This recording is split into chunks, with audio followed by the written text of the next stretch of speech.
Pursue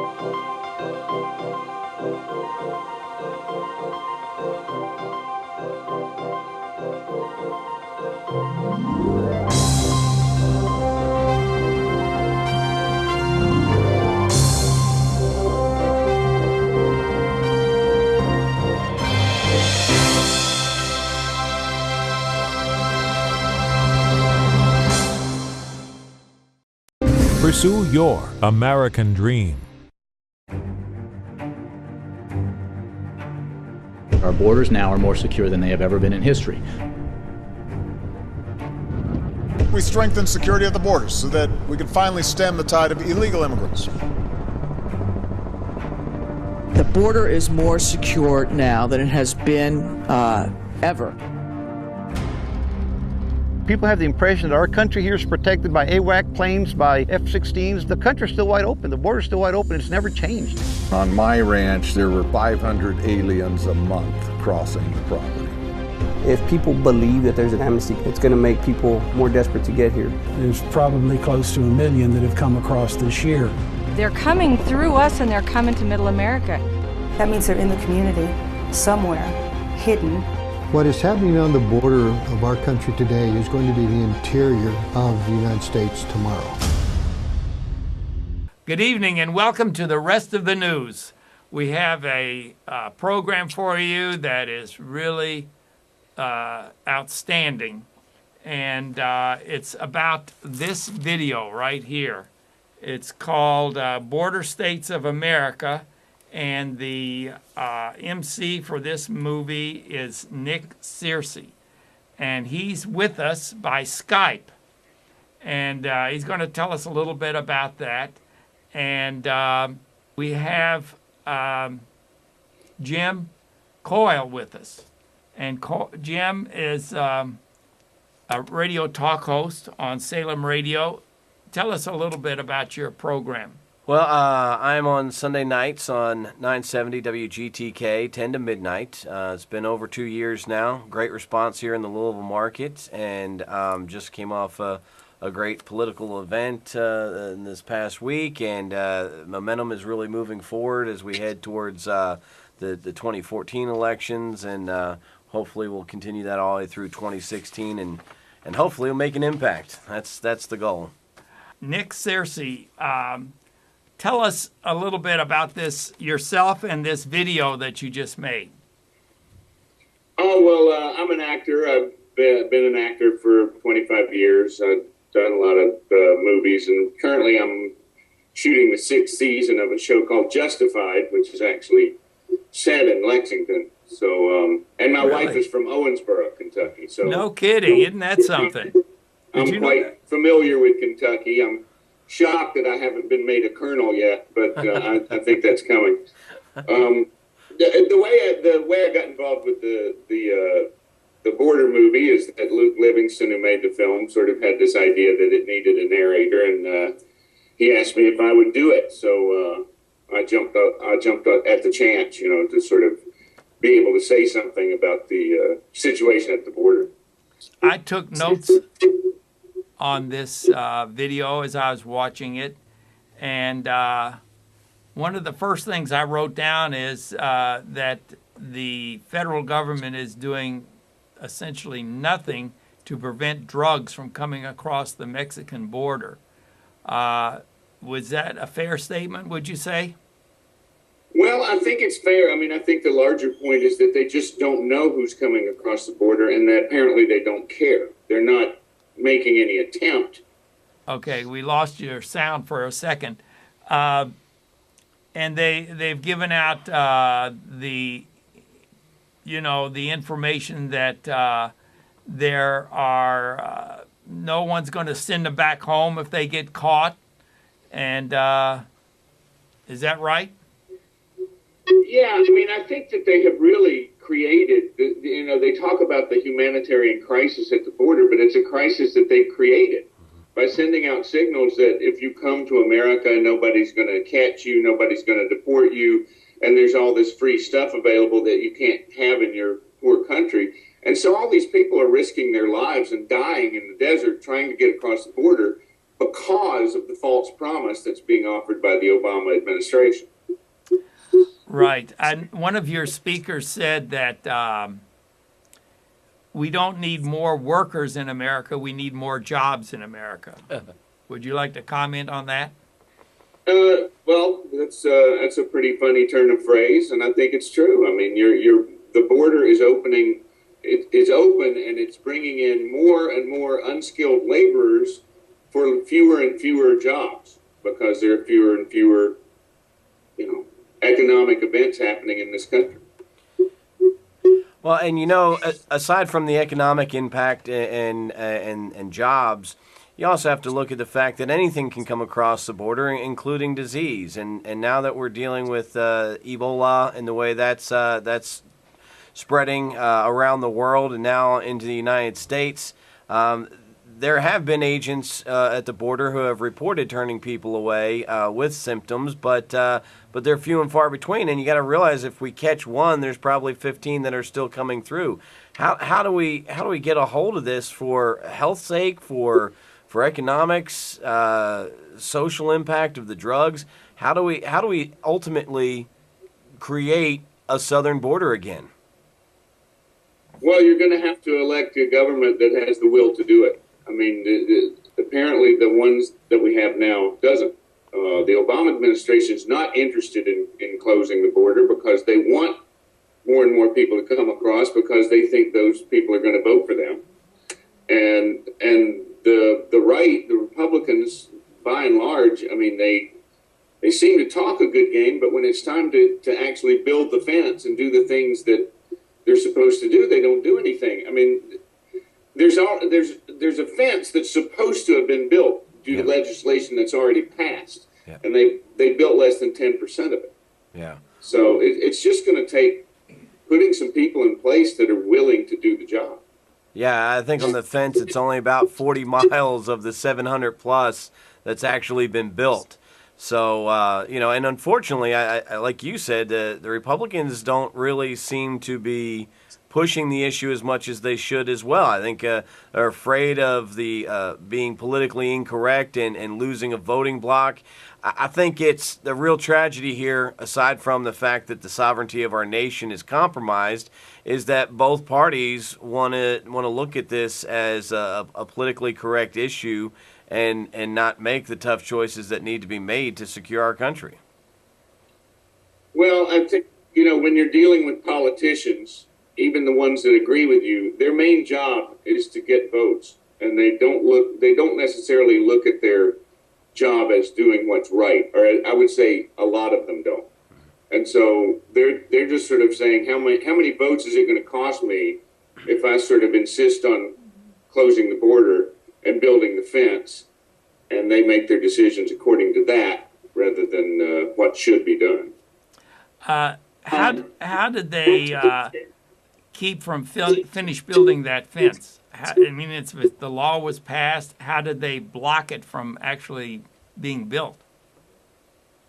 Well, I don't think they blocked it from being built. They just haven't built it. I mean, it takes appropriating the money and saying, go and do the job.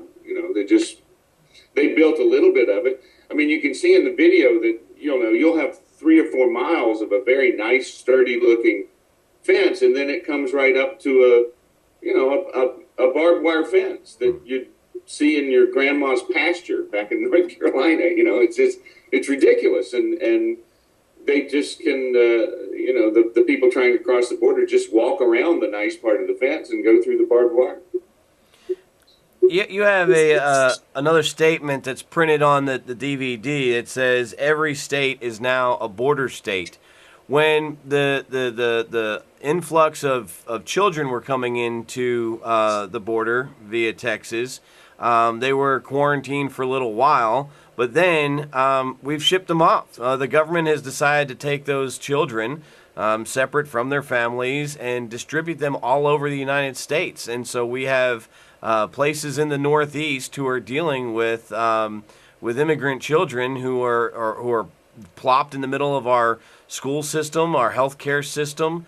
So this isn't just about Texas and California. This is about all 50 states. That's right. Once they get across the border, they can go anywhere, and they do.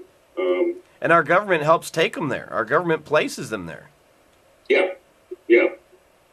And it's hard to understand the strategy if you think of them having the same goals as we do. You know, it's like it doesn't make sense to me for them to do that unless they have a different purpose than I do.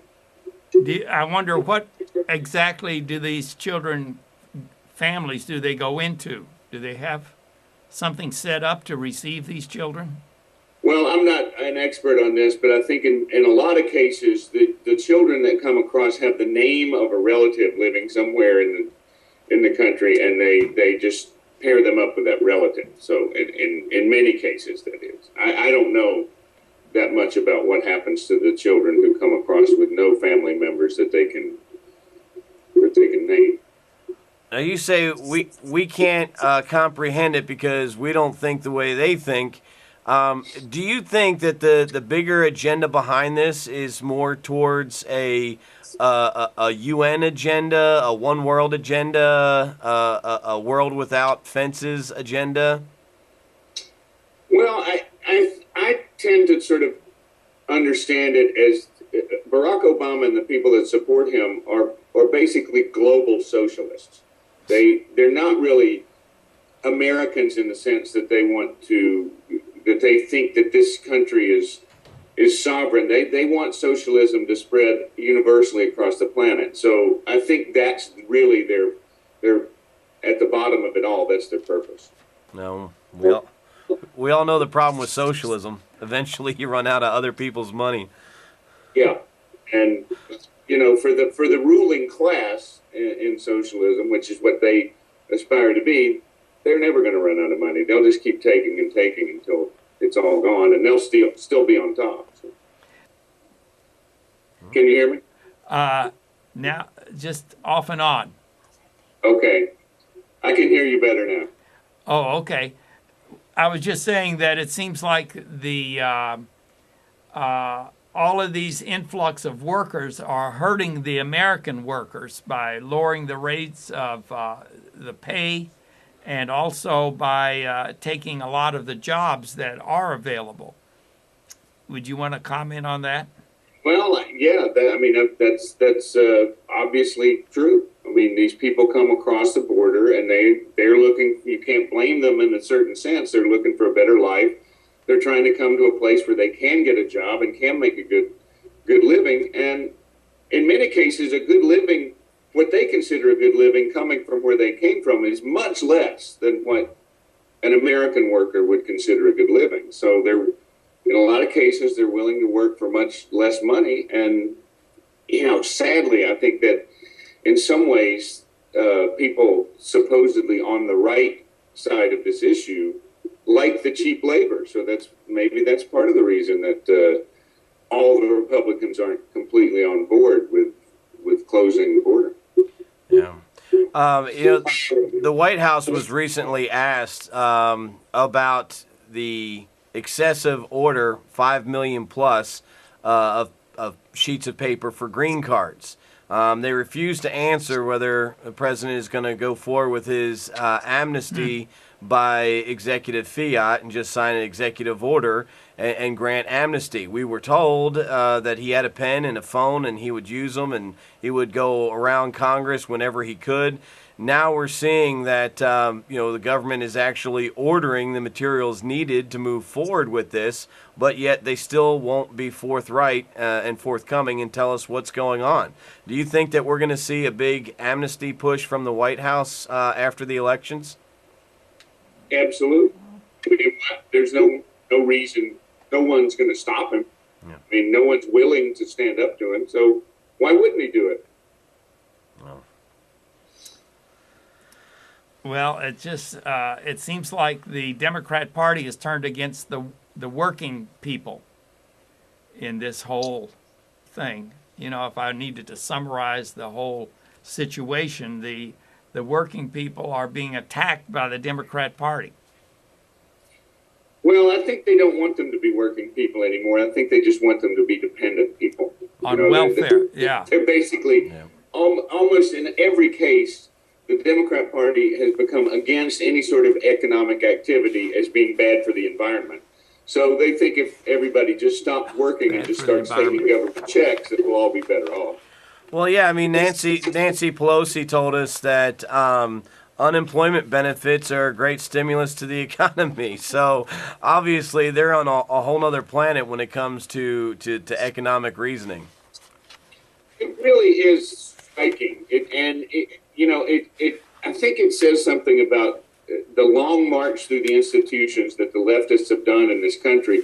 They've infiltrated the educational system for so many years that a lot of people who tend to vote Democrat have such a skewed idea of how an economy works and what free enterprise actually is that they don't know what they're talking about, and they really literally don't know how to make an economy work, except by, the government confiscating income from people who have it and giving it to people who don't. Another quote I got out of your video, it said 82% of the people apprehended on Interstate 281 in Texas, 70 miles north of the Mexican border, are OTM, other than Mexican, and that a lot others are SIA, special interest aliens from terrorist nations. Yeah, I'm not sure about the 80%. I'm not sure if that's correct, but it is a significant number. It's not just Mexicans that are coming across the border. They found people from China and Syria, and there was they found Urdu to English dictionaries in the desert there, which means people are coming from Afghanistan or Pakistan. And that's goes back to what I said earlier. We just don't know who's coming across. No. And that's the thing that surprises me. It's like, I use the analogy of wouldn't you want to know who was coming in your house? You're just going to leave your front door open and you don't care who comes in? You're not even going to ask them what they want or why they're there? It doesn't make any sense at all. Now, Representative Duncan Hunter was speaking a couple weeks ago and said that he was talking to border agents and knows that they detained about 12 ISIS fighters, people who identified themselves as fighting with ISIS, for ISIS. And, we caught 12 of them. And that sounds good. We caught 12. But, if we caught 12, 45 got in without us knowing. This is a real threat to national security, and we still can't get people motivated to do anything about it.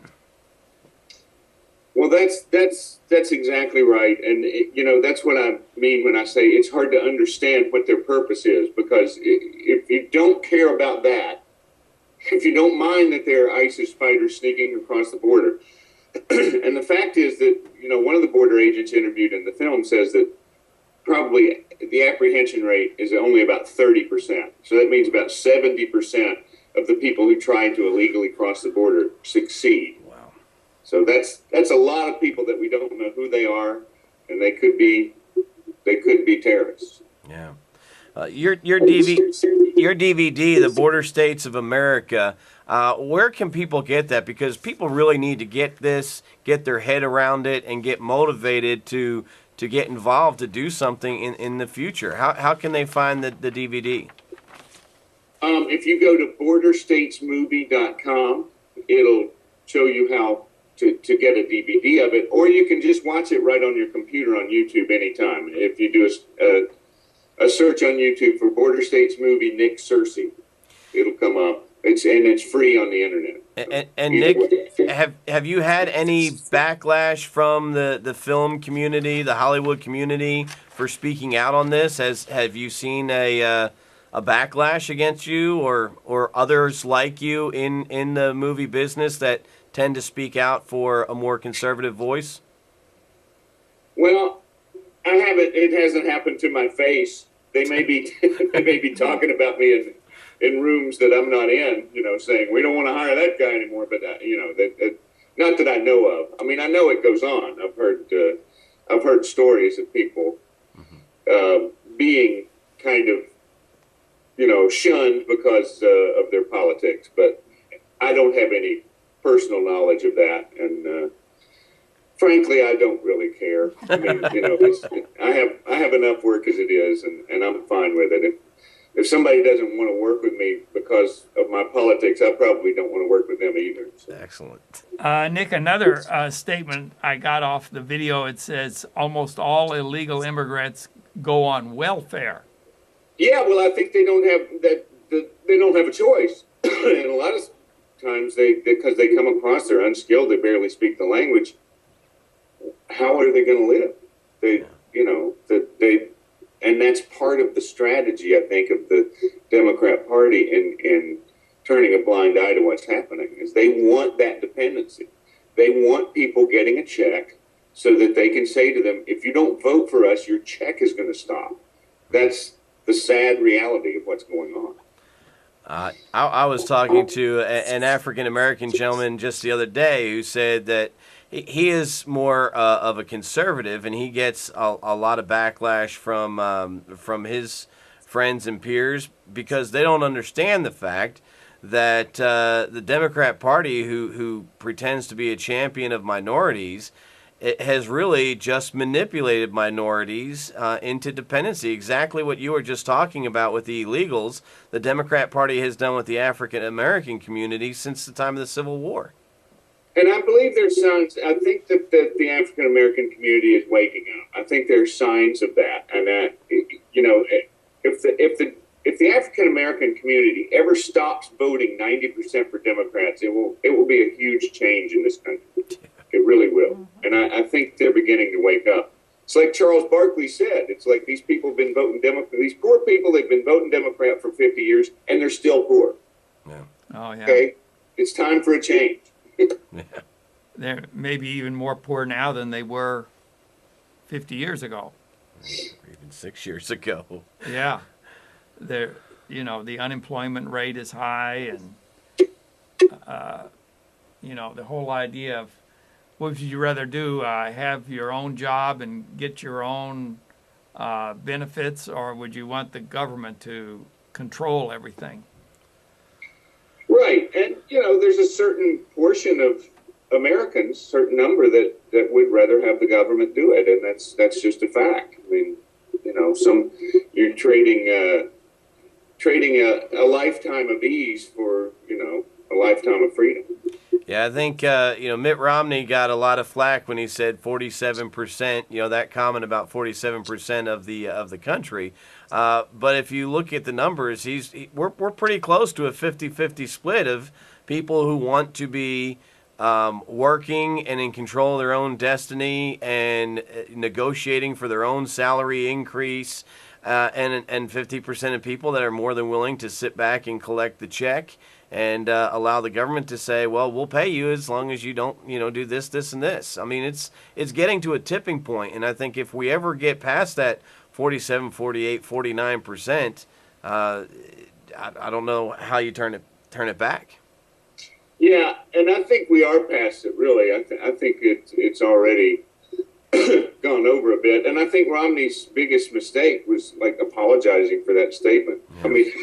Yeah. I think that's, they're going to attack Republicans or conservatives for whatever they say. They're going to call us racist. They're going to call us whatever.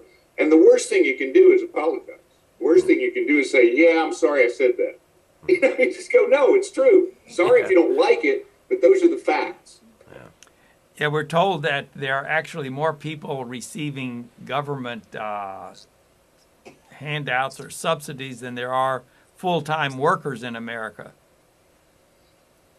Yeah, I think that's sadly that's becoming the case. And you see these articles come up that a person on welfare makes more than a school teacher in some places. It's like, yeah, you get to the point where it's like, okay, why work? I can do better if I just stay home and take the checks.